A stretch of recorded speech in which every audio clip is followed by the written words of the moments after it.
My name is Lexi Lucas. I'm 27 years old, and I'm a sergeant in the United States Army. I've been trained to face the enemy in some of the harshest places on Earth. But no training could have prepared me for this moment, right here in my family's marble-tiled Dallas kitchen. My left arm made a dry, sickening crack under my father's weight. The pain was a white-hot flash, but what was killing me from the inside was his calm voice. "Don't be so dramatic, Lexi. I was just holding you back."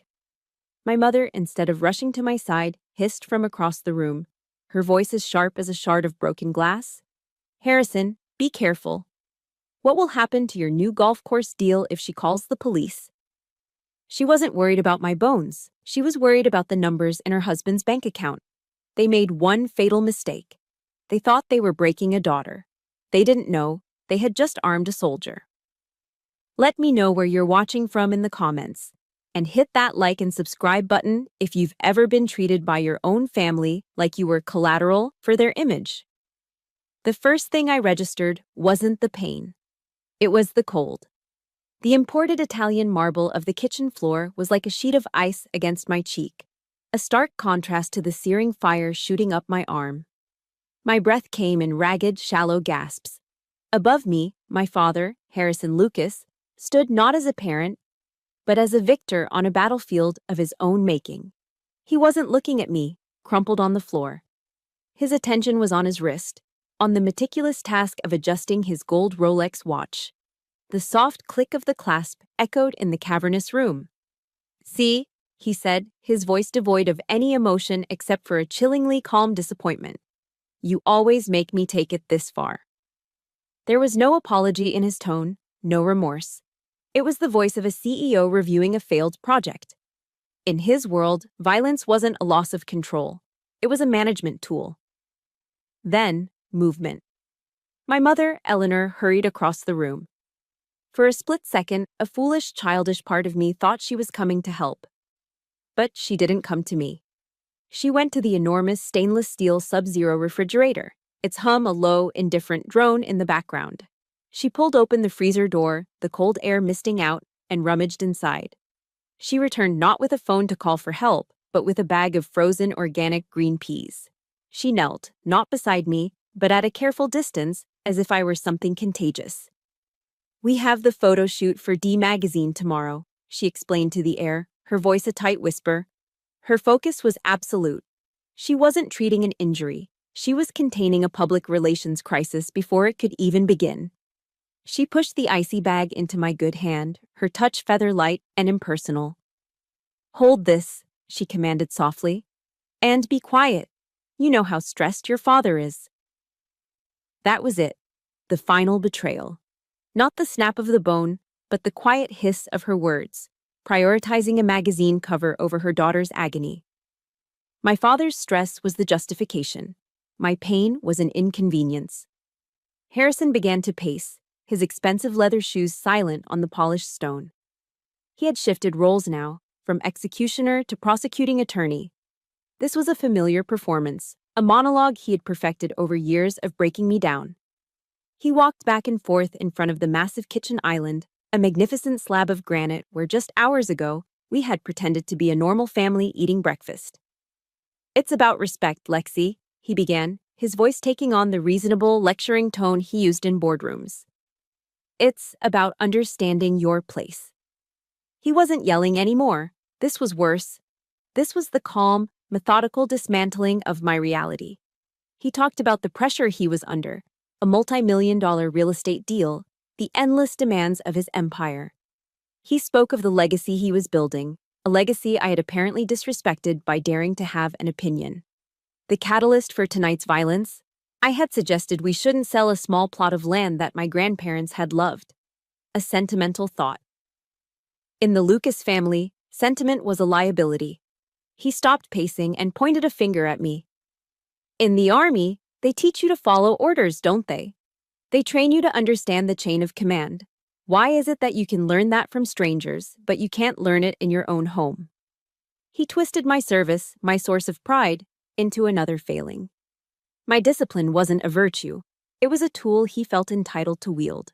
My refusal to blindly obey him wasn't a sign of character. It was a flaw in my military training, an insult to him personally.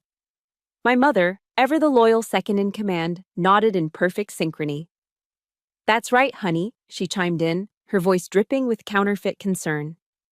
"A family is a unit. Your father is the commanding officer." The words hung in the air, sucking out what little oxygen I had left. A unit, a commanding officer. They had turned the one place I was supposed to be safe into another war zone, but one with no rules of engagement, no Geneva Convention. Just absolute power. I pushed myself up, my whole body screaming in protest. My gaze swept across the room, past the designer furniture and the abstract art that cost more than a car. Everything was beautiful, expensive, and utterly fake. My eyes landed on the family portrait hanging in the dining area. A huge, professionally shot photograph of the four of us, my brother included, all wearing perfect, toothy smiles. We looked happy. We looked like the American dream. The crushing pain in my arm was the only truth in this house. I knew the script. If I stayed, the story would be rewritten by morning. Lexi slipped on the marble floor. So clumsy. And I would be expected to nod, to smile through the pain, and to play my part. The thought of that lie was more agonizing than the shattered bone in my arm. Slowly, shakily, I got to my feet. I ignored my father's sharp intake of breath, the unspoken order to stay down. I needed to get out. Not to get even, not yet. I just needed to breathe air that wasn't thick with deceit. My keys were on the counter. I lunged for them. "Where do you think you're going?" Harrison's voice was a low growl, the one he used right before the storm broke. Eleanor moved to block the door, her body a physical barrier between me and freedom. Her face was a mask of theatrical panic. "Lexi, don't be foolish. Think of the family." But her words had lost their power. Tonight, they had shown me exactly what the family was. It wasn't a sanctuary. It was the threat. The pain radiating from my arm gave me a terrifying, crystal-clear focus. I brushed past her, not even bothering to shove. It was as if she were a ghost. I fumbled with the keys, my good hand shaking. I finally got the door to my Jeep open and threw myself inside, slamming it shut. As I gunned the engine and peeled out of the long, winding stone driveway of our Highland Park estate, I glanced in the rearview mirror. They weren't chasing me. They were just standing there on the porch, two perfect silhouettes against the glowing mansion. Not a panicked mother and father, but two business partners, already calculating, already planning their damage control. The drive to Dallas Presbyterian Hospital was a blur of streetlights. My right hand was clenched on the steering wheel, my left arm a useless, throbbing weight. Every pothole, every bump, sent a fresh wave of agony through my arm. But it was a strange kind of pain. With each pulse of fire in my bone, a ghost of another pain, an older and deeper ache, would surface. It was as if my broken arm was a key, unlocking a library of wounds I had kept locked away. The physical pain was calling out to its spiritual siblings, and they were all answering at once. The first ghost arrived from when I was 16, a memory I hadn't thought about in a decade. I was standing in the doorway of my father's mahogany-walled office, clutching a gold-plated trophy so tall it felt absurd. I'd just won the Texas State Debate Championship. I had argued for hours, my voice raw, my mind sharp, and I had won. I felt invincible, eager to see the look on his face. He was on the phone, of course. He glanced up, his eyes barely registering me or the award I held out like an offering. He gave an irritated frown, put a hand over the receiver, and said to his business associate, "No, it's nothing important." Then he made a shooing motion with his hand. "Go away." The trophy's weight suddenly felt immense, a block of lead. I walked away without a word and placed it on a side table in the living room. It stayed there for a week, gathering dust, an island of unrecognized achievement in a sea of neutral-tone decor. Then it was gone. My mother had quietly moved it to a storage closet in the basement. "It just didn't really match the aesthetic, honey," she had explained gently, as if discussing a misplaced cushion. They hadn't just dismissed my victory. They had erased the evidence. The Jeep hit a dip in the road, the memory shifting as the pain in my arm sharpened. The ghost of my West Point graduation arrived. That should have been the proudest day of my life. The crisp uniform, the weight of the diploma, the sense of honor filling the air. My parents threw a lavish party for me afterward at a high-end steakhouse downtown, filled with Harrison Lucas's most important investors. I was standing near the bar when I overheard my father's voice. He was laughing, a deep, charming sound. "She's a stubborn one," he told some developer, gesturing vaguely in my direction. "I figured a few years in the army would teach her where her place is." The man chuckled. My father continued, "At least she's learning to follow orders. That'll be useful for management later on." His words hit me harder than any physical blow. West Point, a place that forges leaders, was, in his eyes, nothing more than a glorified obedience school. An investment in making me more compliant, more useful to his empire. I looked over at my mother, standing right next to him. She saw me looking. She didn't flinch. She just gave the investor a dazzling, practiced smile and elegantly refilled his wine glass. A silent, graceful act of complicity. I began to see the pattern then, the map of scars drawn on me over a lifetime. It wasn't just the big moments, it was 1,000 tiny cuts. The canceled plans with friends because my father needed the perfect daughter at a business gala. The spring break I'd missed to play hostess for his executives. I was a prop, a well-dressed accessory to his success. And my mother was the stage director, always whispering just before an event, "Smile, Lexi. This contract is very important to your father." My sacrifices were never love or contribution. They were my duty. My obligation to a family business I never asked to be a part of. The most vivid memory, the one that still makes my throat tighten, was from a Christmas 2 years ago. The whole extended family was there, gathered in our living room, the giant tree twinkling with thousands of lights. I was home on leave, excitedly telling my cousins about a brutal survival training course I had just completed. It was the hardest thing I'd ever done, and I was proud. In the middle of my story, Harrison cut me off, not even looking up from his phone. "That's nice," he said dismissively. "But when are you going to do something of actual value? You know, like make some money?" The words, spoken so casually in front of everyone, sucked the air out of the room. My cousins looked down at their feet, embarrassed for me. My aunts and uncles suddenly found their drinks fascinating. My proud story of resilience was instantly redefined as a worthless hobby. My smile froze, and Eleanor, the master of social harmony, just gave a light laugh and smoothly changed the subject to the weather. A masterful act of social peacekeeping, executed by leaving her daughter to bleed out quietly in the middle of the room. Tonight, driving through the empty streets of Dallas with a broken arm, I realized none of these were accidents. It wasn't just a thoughtless comment here, a dismissive gesture there. It was a system. A deliberate, sustained campaign to keep me small, to ensure I never felt valuable on my own terms. My worth was only ever measured by my utility to my father's ambition and my mother's social standing. It's a lonely feeling, isn't it? To build yourself up, to achieve something you're proud of, only to have it treated like it's nothing by the very people who are supposed to be your biggest fans. If you know that feeling, if you've ever felt invisible in your own family, please support this story by hitting the like button. And in the comments below, just write 3 simple words. You are seen. Because sometimes that's all we ever really needed to hear. Laying it all out piece by painful piece, I finally understood. The real injury wasn't the fracture in my ulna. It was the realization that my entire life had been lived under an unspoken, silent command. Be whatever we need you to be, and never, ever be yourself. Tonight, I had broken that command, and now I had to figure out what to do with the terrifying, painful freedom that came next. The automatic doors of the emergency room at Dallas Presbyterian slid open with a soft whoosh, and I stepped from the quiet, lonely night into a world of controlled chaos. The air inside was thick with the smell of antiseptic, a clean chemical scent that was jarringly different from the curated floral fragrances of my home. Fluorescent lights on the ceiling hummed with a relentless, buzzing energy, casting a cold, flat light on everything and everyone. Phones were ringing, machines were beeping in a steady rhythmic chorus, and a low murmur of voices. Nurses, doctors, worried family members formed a constant, anonymous soundtrack. It was loud, overwhelming, and impersonal. And for the first time in hours, I felt like I could breathe.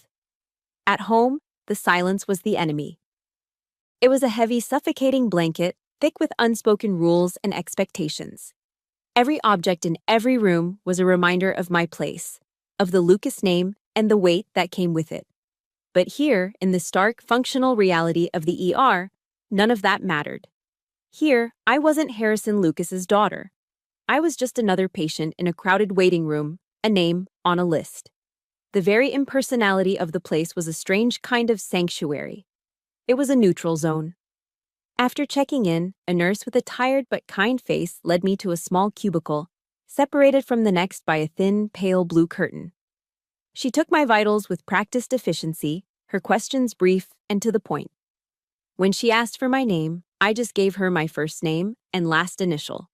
She wrote Lexi L. on the chart without a second glance. Seeing it written there, that small, anonymous identifier gave me a bizarre sense of safety. Lexi L. wasn't a disappointment or a problem to be managed. She was just a person with an injured arm. The nurse told me a doctor would be in shortly and then pulled the curtain closed, leaving me alone. The adrenaline that had fueled my escape began to drain away, replaced by a deep, bone-weary exhaustion. And in the quiet of the small cubicle, with only the distant beeping for company, the voices I had been running from began to creep back in. They weren't real, but they might as well have been. My mother's voice, laced with that familiar, panicked disapproval. "You're ruining everything, Lexi. You're making such a scene." My father's voice, colder and more dangerous. "You are overreacting. It was a minor accident." I squeezed my eyes shut. Was I? Was I overreacting? The thought coiled in my stomach like a snake. For 27 years, their version of reality had been my own. Maybe this was just a small thing, a family argument that had gotten out of hand. Maybe I should have just held the frozen peas, stayed quiet, and let it all blow over. The impulse to go back, to apologize, to smooth things over and restore the toxic, fragile peace was so deeply ingrained in me, it felt like a reflex. It would be easier. It would be normal. Then a sharp, stabbing pain shot up my arm, a brutal physical reminder that snapped me back to the present. I looked down at my left arm. It was already beginning to swell, the skin tight and shiny under the fluorescent light, a dark, ugly bruise blooming across my forearm. This was not a small thing. This was not normal. This pain was my answer. It was real. I pulled out my phone, my fingers clumsy. My first instinct was to scroll through contacts, but who would I even call? There was no one in my family who would take my side.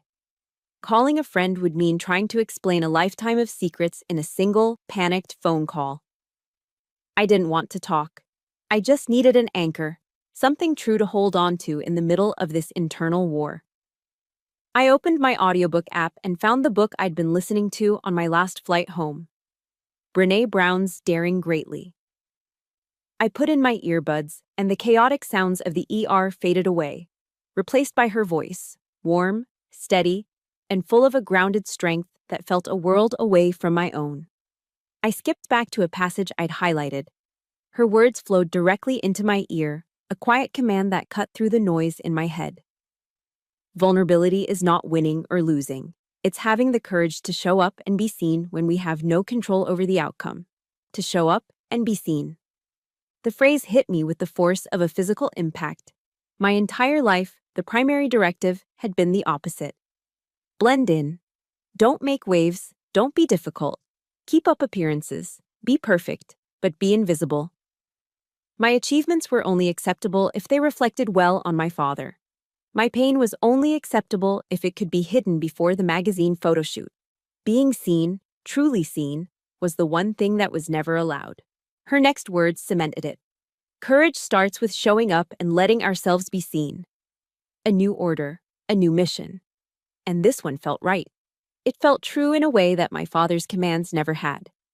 In that small, sterile cubicle, a decision crystallized in my mind. It was a quiet click, as definitive as a rifle bolt sliding into place. I would not hide this. I would not swallow this pain and pretend it didn't happen. I was going to let this wound, all of it, be seen. The curtain swished open, and a young doctor with tired eyes and a kind face stepped in. He had a clipboard in his hand. "Lexi L?" he asked, offering a small smile. "I'm Dr. Evans. What seems to be the problem tonight?" He pulled a rolling stool over and sat down, his pen poised over his chart. And for a moment, I froze. The pre-programmed lie, the official family story, rose to my lips automatically. I fell down the stairs. It was so easy, so clean. It would end the questions and let me retreat back into the familiar silence. But then I looked down at my arm, at the undeniable physical proof of the truth. Brené Brown's voice was still a faint echo in my ears. "Show up. Be seen." I took a breath. It felt like the first real breath I had taken all night. "I was assaulted," I said. My voice was hoarse, barely a whisper, but in the quiet of the cubicle, it sounded like a gunshot. I cleared my throat and said it again, louder this time, clearer. "I was assaulted by my father." The words hung in the air between us. Saying them out loud felt like breaking a 27-year-old spell. Dr. Evans's pen stopped moving. He slowly looked up from his clipboard, his professional demeanor falling away. His tired eyes met mine, and for the first time that night, in the eyes of a complete stranger, I didn't see judgment. I didn't see disbelief or disappointment. I saw trust. The silence that followed my confession was heavier than any I had ever experienced at home. Dr. Evans simply stared at me, the pen frozen in his hand. The tired kindness in his eyes was replaced by a look of sharp, sudden focus. He nodded slowly, a single, deliberate motion, and then stood up. "Excuse me for one moment, Sergeant Lucas," he said, his voice now carrying a different, more serious weight. He didn't question me. He didn't doubt me. He simply left the cubicle, pulling the curtain shut behind him, leaving me with the echo of my own terrifying truth. He returned less than a minute later, but he wasn't alone. With him was an older woman, perhaps in her late 50s, with salt and pepper hair pulled back into a tight, no-nonsense bun. She had sharp, intelligent eyes that seemed to take in everything at once, and she carried herself with an air of calm authority that was instantly familiar to me. It was the posture of a commanding officer. "Sergeant Lucas," she said, and her voice was not filled with pity, but with a crisp professional respect. "I'm Dr. Eris Thorne, the head of this emergency department." She didn't ask me to repeat my story. She didn't ask how I was feeling. She walked over to the backlit screen on the wall where my x-rays were displayed, her eyes scanning the ghostly white images of my bones. She pointed a decisive finger at the screen. "This is a classic spiral fracture of the ulna," she stated, her tone as clear and objective as a field report. "It does not happen from falling down the stairs. It happens when someone grabs the wrist and twists, hard. Your report is consistent with the medical evidence." Her words landed in the quiet room with the force of a judge's gavel. For the first time, my truth wasn't just a feeling or a memory. It was a fact, validated by science, undeniable. The story I had held alone for so long was now confirmed by an expert, a commander in this new, neutral territory. I felt a tremor go through me, a strange mix of terror and profound relief. A nurse came in then to start fitting me for a temporary cast. As she worked, gently wrapping my arm in layers of plaster, Dr. Thorne pulled the rolling stool over and sat down near me, her presence a quiet, steadying force. "I served 10 years in the Army," she said, her voice low, "meant only for me. Trauma surgeon, spent most of my time in Kandahar." She looked at me then, and her gaze was different from a doctor's. It was the look of a fellow soldier. "I know the look of a soldier who finds themselves in enemy territory. And Sergeant," she said, her eyes holding mine, "you're there right now." That was it. That was the thing that broke through the walls I had spent a lifetime building. All the training, all the discipline, all the carefully constructed composure I used to survive. It all just crumbled. Tears I didn't even know were there began to well up, hot and unstoppable, blurring the harsh fluorescent lights above me. I, who had been trained never to show weakness, was crying in front of a stranger. Dr. Thorne didn't offer me a tissue. She didn't say any placating words. She simply reached out and placed a firm hand on my good shoulder. It wasn't a gesture of pity. It was a gesture of solidarity. It was solid, respectful, and grounding. "You're safe here," she said, her voice a low, steady command. "Here, we have protocol." Protocol. Procedure. A chain of command based on rules and ethics, not on the whims of a tyrant. It was the most comforting thing I'd ever heard. Right then, as if summoned by the chaos, the curtain was ripped open. My mother, Eleanor Lucas, stood there, her face a mask of panic and fury. Her perfectly styled blonde hair was slightly disheveled, and her eyes darted around the small cubicle as if looking for a threat to neutralize. "Lexi, what on earth are you doing? I've called you a dozen times." Her voice was a sharp, accusatory hiss. She saw my arm in the half-finished cast, and then her eyes landed on Dr. Thorne with undisguised contempt. "There must be some misunderstanding here," she said, her voice shifting into a smooth, dismissive tone she used for hired help. "My daughter can be a bit clumsy." Dr. Thorne rose from her stool. She didn't move aggressively, but she positioned herself so that she was standing squarely between me and my mother. She was a human shield.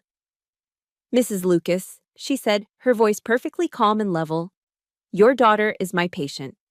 And as per hospital protocol and state law, when we have a patient presenting with clear signs of adult domestic abuse, we are mandated reporters. We are required to notify the authorities." Eleanor's face went pale. The mask of controlled frustration fell away, revealing pure, unadulterated fear. "You can't do that," she stammered, her voice losing its edge. "Do you have any idea who my husband is?" It was her trump card, the phrase that had opened every door and solved every problem in her life. Dr. Thorne didn't even blink. She reached for the phone mounted on the wall. "I have a very clear idea of who I am," she said, her voice dropping, each word laced with the steel of absolute conviction. "I am a doctor who honors the Hippocratic Oath." With my mother watching, stunned into silence, Dr. Thorne calmly dialed an extension. "This is Dr. Thorne in the ER," she said into the receiver. "I need to report a suspected case of adult domestic assault. The victim is an active duty military service member." Every word she spoke was a brick being laid in a wall of protection around me. I could see the confidence draining from my mother's face, her world of influence and control dissolving before her eyes. She looked at me, and in her gaze there was no love, no concern. There was only a cold, venomous sense of betrayal. "You have ruined this family," she hissed, her voice a low, trembling whisper. But her words had no power here. The most important sound in the room was no longer her voice, but the calm, steady voice of a stranger on the phone, demanding justice on my behalf. Just as Dr. Thorne hung up, the curtain swished open once more. A uniformed Dallas police officer was standing there, his expression somber and professional. The neutral zone was no longer neutral. The authorities had arrived. The arrival of the police officer, a middle-aged man with a tired face who introduced himself as Officer Miller, had brought a tense, procedural calm to the room. But it was the calm before the storm. I knew it wouldn't last. The door to my cubicle flew open again, not pushed, but thrown, hitting the wall with a loud bang. And then the storm was there. Harrison Lucas didn't walk into the room. He strode in, a hurricane of tailored wool and righteous fury. He was flanked by his personal lawyer, a man whose face was a permanent, practiced sneer. My father's eyes, cold and blue, swept the room and completely ignored me on the bed. His entire focus, his entire being, was aimed like a weapon at Dr. Thorne. "Who in the hell are you to interfere in my family's private business?" he boomed, his voice accustomed to filling boardrooms and silencing any opposition. The air in the small space crackled with his rage. Officer Miller stepped forward, placing himself subtly between my father and Dr. Thorne. "Mr. Lucas, I'm going to need you to keep your voice down," he said, his tone weary but firm. Harrison let out a short, incredulous laugh. "Calm down? You want me to be calm?" He gestured dismissively toward me, as if I were a piece of faulty equipment. You people are taking the word of a mentally unstable girl. She just got back from a war zone. She's got PTSD. She probably doesn't even know what she's saying. The accusation was a deliberate, tactical strike. He was weaponizing my service, the one thing in my life I was truly proud of, and twisting it into a sign of weakness, of madness. He wasn't just denying what he did, he was trying to erase my credibility as a human being. The heat of shame and rage washed over me. Having deployed his first weapon, he changed tactics. He turned to Dr. Thorne, his voice dropping to a low, conspiratorial tone, oozing a condescending sort of charm. It was the voice he used when he was about to close a deal. "Dr. Thorne," he said, glancing around the hospital cubicle with distaste, "I understand this hospital is fundraising for a new cardiology wing, isn't it?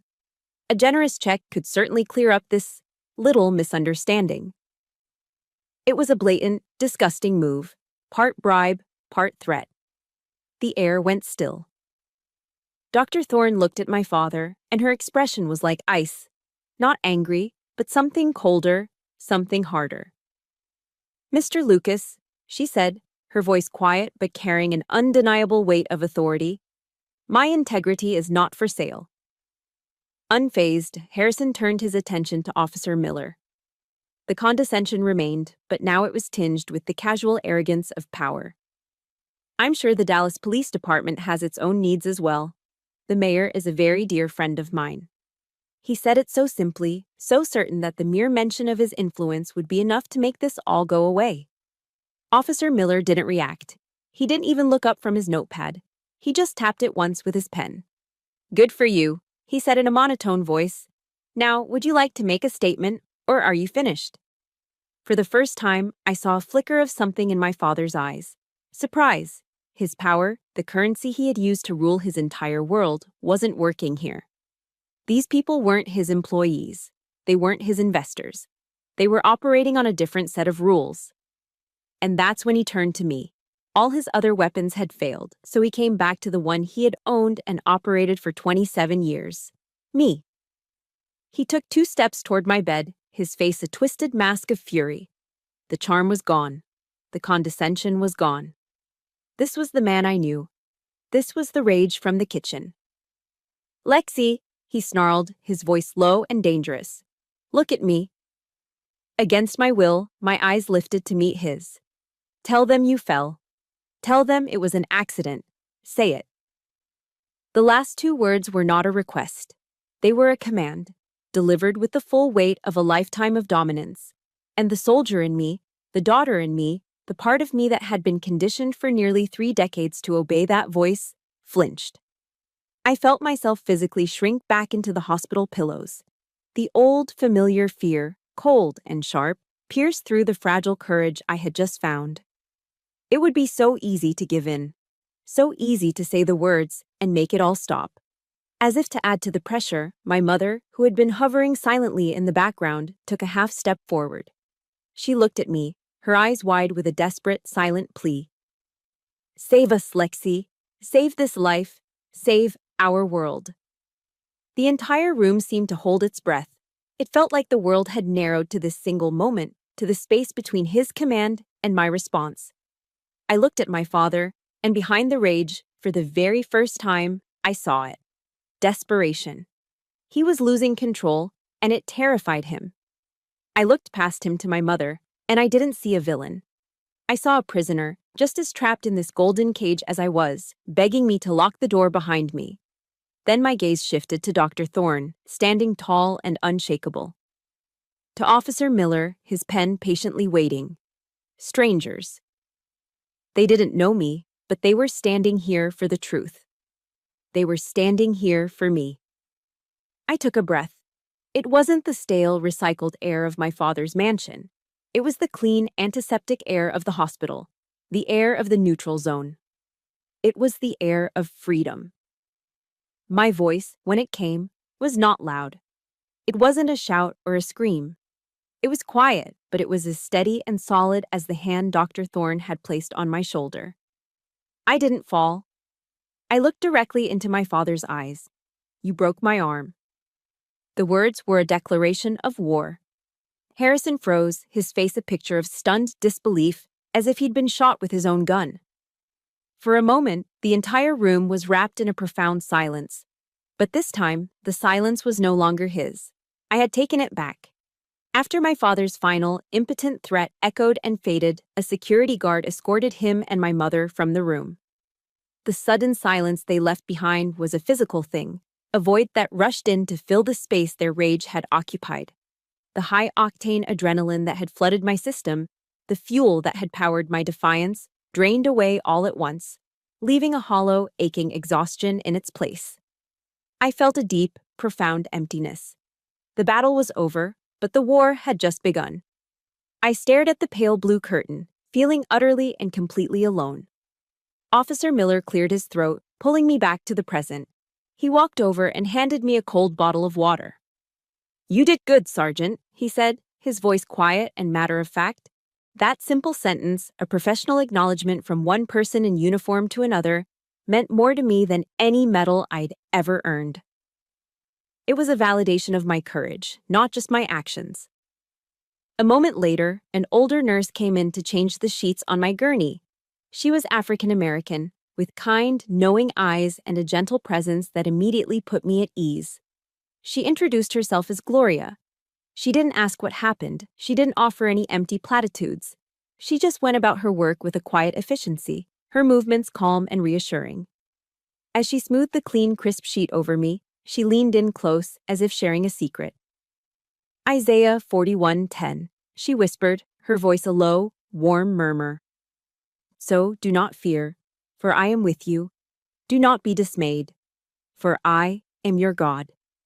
I will strengthen you and help you. I will uphold you with my righteous right hand." She gave my shoulder a gentle pat and then was gone, leaving those ancient words to settle over me like an invisible suit of armor. I wasn't a particularly religious person, but in that moment, her quiet act of faith was a lifeline. It was a reminder that I wasn't as alone as I felt. Shortly after, another woman entered the cubicle. She had a calm, capable energy about her, and she smiled warmly. "Lexi," she said, using my first name in a way that felt instantly disarming. "My name is Ms. Chen. I'm a victim advocate from the family place here in Dallas." She explained that her job was to help me understand my options, to be a guide through whatever came next. She sat down, her posture open and non-threatening. "Now," she began, her voice gentle but clear, "if you're ready, I'd like you to tell me and Officer Miller everything. Not just about tonight. Anything you feel, you can share." Her invitation was the official order to do something my military training had conditioned me against: to declassify the past. For years, I had compartmentalized my pain, locking each traumatic memory away in its own secure file in my mind. It was a survival mechanism. Now, these two strangers were asking me to open the vault. It was a terrifying, yet necessary process. So I began to talk, and as I spoke, my voice shifted. The emotional, reactive daughter disappeared, and the trained intelligence analyst took over. I gave them my report. I didn't cry. I didn't embellish. I presented the facts. I described the systematic campaign of emotional and psychological warfare that had defined my life. I reported on the incident of the state debate trophy, dismissed as unimportant and hidden in the attic because it didn't match my mother's decor. I detailed the events of my West Point graduation, where my 4 years of relentless effort were summarized by my father as a convenient way to teach me obedience. I recounted cold Christmases where my accomplishments were measured against a single metric: their monetary value.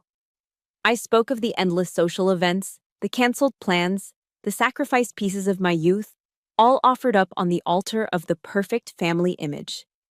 My mother's whispered reminders to "Smile, darling. This contract is important to your father." Each memory was a data point, part of a larger pattern of abuse. Throughout it all, Officer Miller wrote, his pen scratching methodically across his notepad, never interrupting. Ms. Chen just listened, her gaze steady and unwavering, occasionally nodding to show she understood. They weren't just hearing my story, they were collecting intelligence, they were validating my experiences, transforming my pain from a private shame into a public case.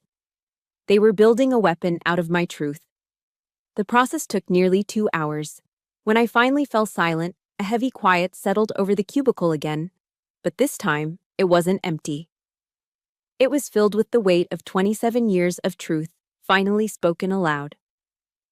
Officer Miller reviewed his notes and then looked at me. "I'm going to type this up into a formal statement," he said. "I need you to read it carefully. If everything in it is true and accurate, I'll need you to sign it." He returned a short time later with 4 pages of clean black text. He handed the clipboard to me. "Take your time," he said. I read each word. It was my life, my map of scars, distilled onto paper. The humiliation, the anger, the quiet heartbreak. It was all there, laid out in the cold, objective language of a police report. Seeing it all written down, chronologically, factually, made it undeniably real. It wasn't just in my head anymore, it was evidence. Before I made the final move, I thought about how many of us are taught to stay silent, to keep the peace, to protect an image that is slowly killing us. This report, this piece of paper, was my voice finally refusing to be silenced. If you believe that every survivor's story deserves to be heard and documented, hit the like button for this video. And in the comments, just type, "I hear you." It's a simple way to show the world that we stand with those who are brave enough to speak their truth. Officer Miller handed me a black pen. I took it in my right hand, my good hand. I looked at the final page, at the empty line at the bottom. This was it. The point of no return. This was the final, illegal order from my father, and I was about to officially, formally, refuse it. My hand was trembling slightly, not from fear, but from the sheer weight of the moment. I put the pen to the paper. The signature was not the looping, elegant script my mother had insisted I learn. It was sharp, angular, and decisive. Sergeant Lexi Lucas. That signature wasn't just a confirmation of a report. It was a vow, a solemn oath made to myself that my silence was over. For good. Signing my name on that police report was like pulling the pin on a grenade. The vow of no silence was made, but the immediate consequence was that I had nowhere to go. Returning to my parents' house was not an option. I had just officially declared it enemy territory. Ms. Chen from the family place seemed to anticipate this. As soon as Officer Miller left, she put a comforting hand on my arm. "You're not going back there," she said, her voice leaving no room for argument. "We have a place for you." That place was the Genesis Women's Shelter and Support, a secure facility tucked away in a quiet Dallas neighborhood. As Ms. Chen drove me there, I watched the familiar, opulent streets of Highland Park give way to a more normal, everyday world. The room she showed me to was small and simple, with a single bed, a small desk, and a window that looked out onto a quiet courtyard. There was no marble, no vaulted ceilings, no oppressive artwork. And it was the safest I had felt in my entire life. That night, for the first time in as long as I could remember, I slept without being on alert. There were no heavy, angry footsteps to listen for on the polished wood floors, no tense, suffocating silence to dread. The air in the small room felt lighter, cleaner. In military terms, this shelter wasn't just a hideout. It was my new forward operating base. It was the secure ground from which I could regroup, rearm, and plan the next phase of the mission. The following morning, I met with Miss Chen again. She was joined by a woman named Mrs. Davis, a sharp, focused lawyer with an air of quiet competence. We sat around a simple table in a small meeting room, and the atmosphere felt less like a victim counseling session and more like a pre-mission strategy briefing. Mrs. Davis spread a few documents out on the table between us, a map of the legal battlefield. "Lexi," she began, her tone direct and professional, "this is an information war. Your father is going to use his money, his influence, and his team of lawyers to paint a narrative. He will portray you as unstable, unreliable, and vindictive. Our mission," she continued, looking me straight in the eye, "is to counter his fiction with indisputable fact." For the first time since this ordeal began, I felt a surge of something other than fear or anger. Purpose? This was a language I understood. Analyzing a threat, developing a strategy, executing a plan. Mrs. Davis laid out the operational steps. First, we would file for an emergency protective order to legally keep my father away from me. The core of our offensive would be the medical report from Dr. Thorne and the police report I had signed. That was our heavy artillery. Then, we would need to gather supporting intelligence. Any witnesses? Any past incidents that show a pattern of behavior? She asked. As she spoke, I felt my training as an intelligence analyst click into place. I was no longer just the daughter, the victim. I was a strategic asset in my own case. Just then, my phone buzzed on the table. A text message. It was from a number I hadn't seen in a while. My cousin, Mark. He was one of the few relatives who had always treated me like a person, not a chess piece in my father's game. My heart pounded as I opened it. The message was a punch to the gut. Lexi, I'm so sorry. I heard what happened. Just wanted to warn you, Uncle Harrison is on the warpath. He's calling everyone in the family, telling them you had a complete mental breakdown from PTSD and that you hurt yourself to get attention. He's threatening to cut off anyone who even talks to you. A wave of cold fury washed over me. He was executing his smear campaign perfectly, just as Mrs. Davis had predicted. But then I read the next part of Mark's text, and my analyst brain took over. P.S. He did something just like this years ago to an old business partner, a guy who tried to sue him. Ruined the man's reputation completely. Just thought you should know. I took a screenshot of the messages. This wasn't just a painful family drama anymore. This was actionable intelligence. It was proof of a pre-existing tactical playbook. It established a pattern. I immediately forwarded the screenshot to Mrs. Davis. She read it, her expression hardening. This is good, Lexi, she said, her voice sharp with focus. This is excellent. It helps us establish a pattern of systematic manipulation and retaliation. This is motive. The final phase of our preparation was the hardest. Mrs. Davis told me I needed to write everything down. Every incident, every threat, every belittling comment, every act of humiliation. I had spent my entire life trying to forget these things, to bury them. Now I had to excavate them, but this time it was for a purpose. I bought a simple black spiral notebook from the shelter's small store. That afternoon, I sat at the small desk in my room and began to write. I didn't write a diary. I wrote a dossier. Each memory was cataloged with dates, locations, and direct quotes where I could remember them. The trophy. The West Point dinner. The Christmas comment about making real money. The constant cutting remarks. The silent, complicit smiles from my mother. The process was agonizing. It felt like walking through a minefield of my own trauma. But with each entry I wrote, something shifted inside me. The memories were no longer just heavy, shapeless burdens I carried in the dark. By writing them down, by giving them dates and context, I was transforming them. They were no longer just my pain. They were evidence. They were exhibits. Each memory was no longer a ghost that haunted me. It was a bullet, carefully logged and ready to be loaded. That simple black notebook was becoming my armory. I was turning my tears into testimony, my trauma into tactical advantage. I was no longer the victim of my past. I was the architect of my justice. The Dallas County Family Court Building was a cold, imposing structure of concrete and glass. The courtroom itself was even more so. All dark wood, muted lighting, and a suffocating formal silence. It was designed to feel important, to feel heavy. It was the stage, and today, my life was the play. My parents sat at the opposing table. They looked exactly as they were meant to. Powerful, respectable, wronged. My father wore a custom-tailored suit that probably cost more than my car, his expression a carefully crafted mask of paternal concern. My mother was beside him, a statue of quiet dignity in pearls and a Chanel dress. They looked like the victims. They were good at that. My father caught my eye and gave me a look of pure, condescending pity. A look that said, "This little tantrum of yours is about to be over." I smoothed down the front of my simple, dark blue dress.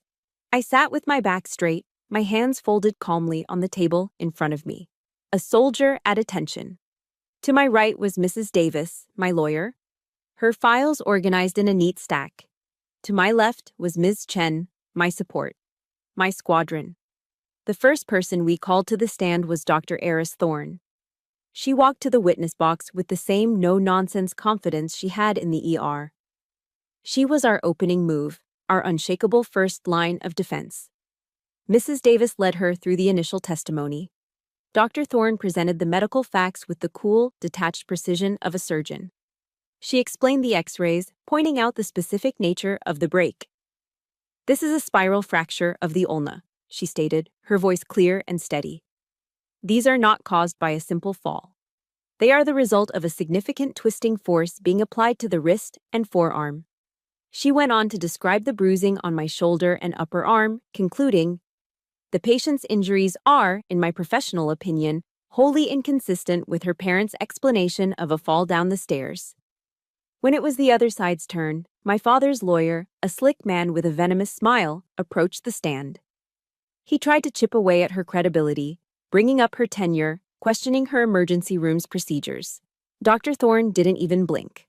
She answered each question with cold, hard facts. She was a fortress, and his attacks bounced off her harmlessly. Then, it was my turn. My heart hammered against my ribs as I walked to the witness stand and swore the oath. Mrs. Davis was gentle, her questions designed to let me tell the story in my own words. I kept my voice steady, just as we had practiced. I recounted the events of that night, sticking to the facts, just as I had in my written report. The real battle began when my father's lawyer stood up for the cross-examination. He approached me slowly, his movements theatrical. "Sergeant Lucas," he began, his voice dripping with false sympathy. He held up a large photograph for the judge and the court to see. It was a picture of me in Afghanistan, dressed in full combat gear, my face smudged with dirt, holding my M4 rifle at a low ready. A picture of strength, a picture I had been proud of. "You're a highly trained soldier, are you not?" he asked. "Yes, I am," I replied. "Trained in combat. Trained to handle weapons." "Trained," he paused for dramatic effect, "to use lethal force, to kill, correct?" "Objection, Your Honor. Relevance."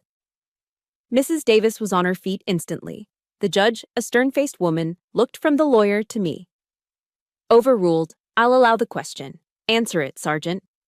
I felt a cold knot tighten in my stomach.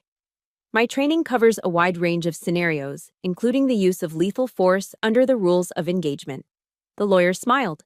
He had what he wanted. "Of course." He took a step closer.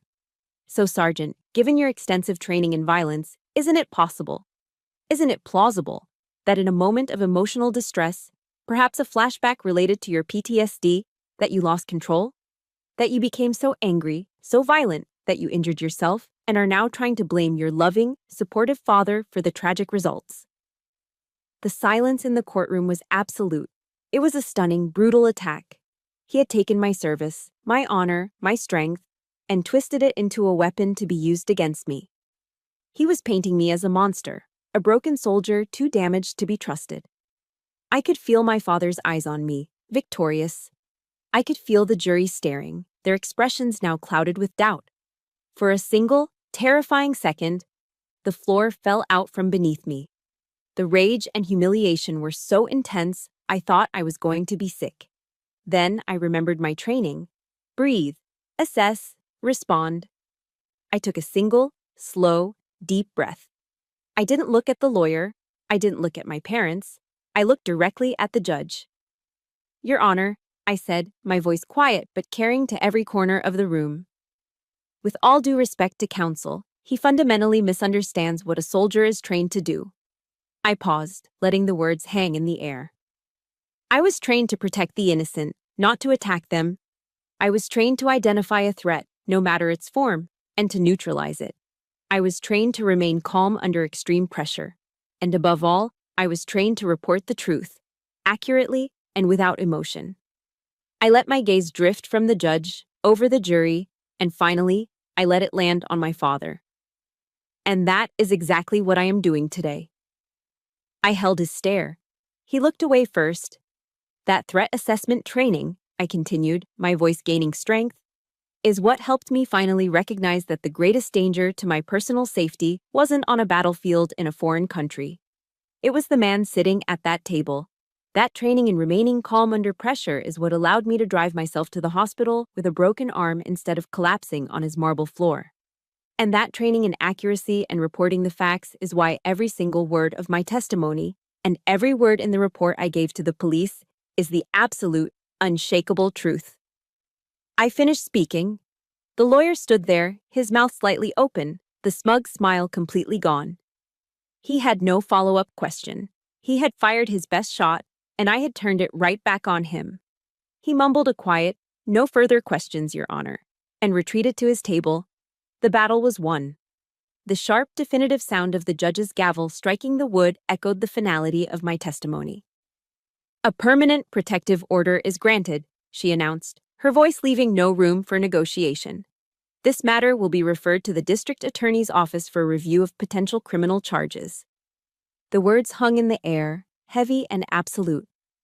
Across the room, I saw my father's face contort into a mask of pure disbelief, then rage. For the first time in his life, Harrison Lucas had been told no by a power greater than his own. As a court officer stepped toward him, instructing him to maintain his distance, the dam of his composure broke. He began shouting, not at the judge, but at me. Empty threats, nonsensical accusations. It was the impotent roar of a king whose castle walls had just been breached. I didn't feel the triumphant satisfaction I had expected. As I watched the bailiff escort my parents from the courtroom, I didn't feel like a winner. I just felt empty. A vast, hollow space had opened up inside of me. The air was thick with the aftershock of the explosion, and in the ringing silence, a devastating truth settled in my bones. I had won the war. But in doing so, I had officially lost my family. A few hours later, I was back in the quiet solitude of my temporary apartment. A small furnished place Miss Chen had helped me secure. The adrenaline had long since faded, replaced by a bone-deep exhaustion. I sat on the edge of the unfamiliar sofa, the silence of the room a stark contrast to the chaos of the courthouse. My phone buzzed on the coffee table, the screen lighting up with a name I hadn't seen in days. Mother. My breath caught in my throat. 100 different scenarios flashed through my mind. Was she calling to scream at me? To apologize? A foolish, hopeful part of me flickered to life.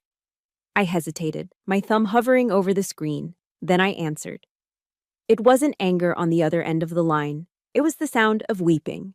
Not the raw, heartbroken sobs of grief, but the careful, calculated sobs of manipulation. "Lexi, darling," Eleanor began, her voice thick with practiced despair. "Please, I'm begging you. You have to undo this. You have to drop everything. Your father, he won't survive this. Our reputation, everything we've built, it's all turning to dust." I listened, my hand clenching the phone. She never once asked if I was okay. She never asked about my arm, about my safety. Her concern wasn't for her daughter, it was for the empire. Her tears were for the cracks that had appeared in the facade. She was polishing the marble while the foundation crumbled. A profound, weary sadness washed over me, extinguishing the last embers of hope. For 27 years, I had been waiting for her to choose me. In that moment, I finally understood that she never would. She had made her choice long ago. She was a willing citizen of my father's kingdom, and I was the traitor at the gates.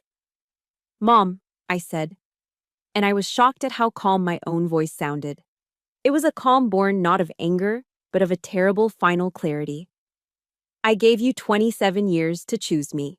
You didn't." The sobbing on the other end stopped, replaced by a stunned silence. "I wish you well," I said, the words feeling both impossibly heavy and liberatingly light. "Please, don't call me again." I ended the call before she could respond, before she could deploy another wave of guilt. I set the phone down, the definitive click echoing in the quiet room.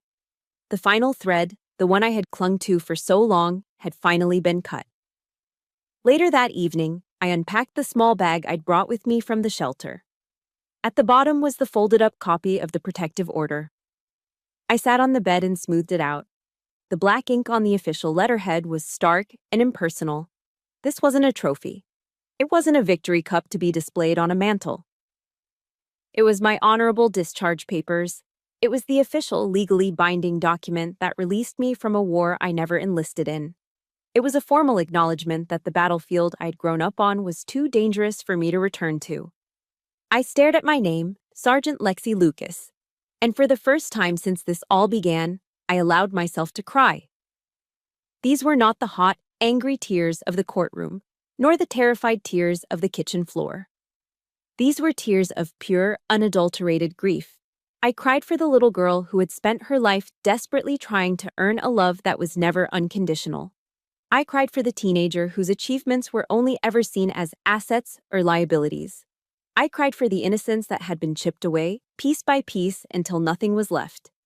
I grieved the family I was supposed to have, the family I now knew I had truly and irrevocably lost. A few days passed in a quiet blur. Then, one afternoon, there was a knock at my door. A delivery man stood there with an enormous, extravagant basket of white lilies and roses, wrapped in cellophane and tied with a ridiculously large gold bow. It was the kind of arrangement sent to funerals.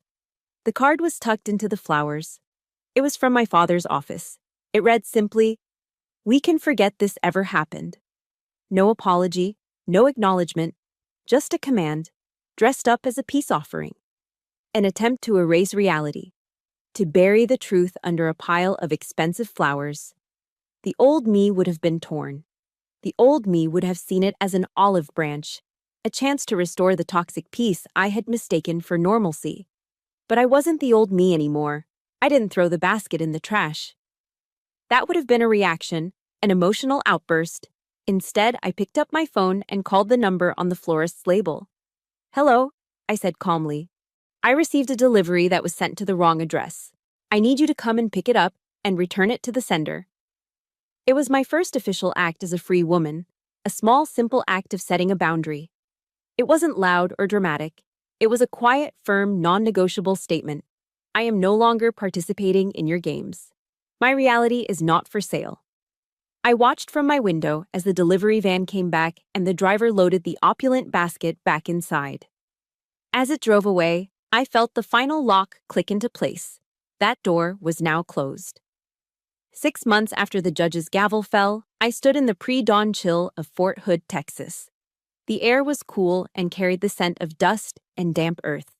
Around me, the familiar sounds of a military base coming to life were a kind of symphony.